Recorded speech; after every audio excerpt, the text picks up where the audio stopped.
Before you can edit an image in WordPress, you need to locate the Edit Image button. This will take you to a new screen that is dedicated to making changes to your image. We'll make our first image edit in a second, but first, let's get familiar with this screen. From your media library, simply click on the image you'd like to edit.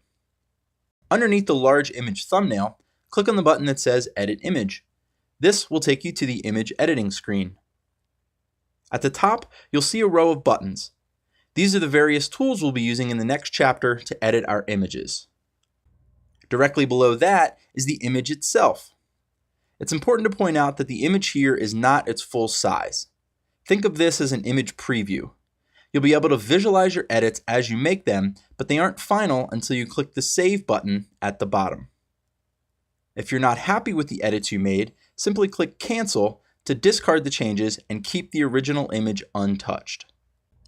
On the right-hand side are a few additional settings you can use to make changes to your image. We'll cover these in the next chapter. Now that you know how to upload images and you understand your way around the media library, it's time to start editing your images.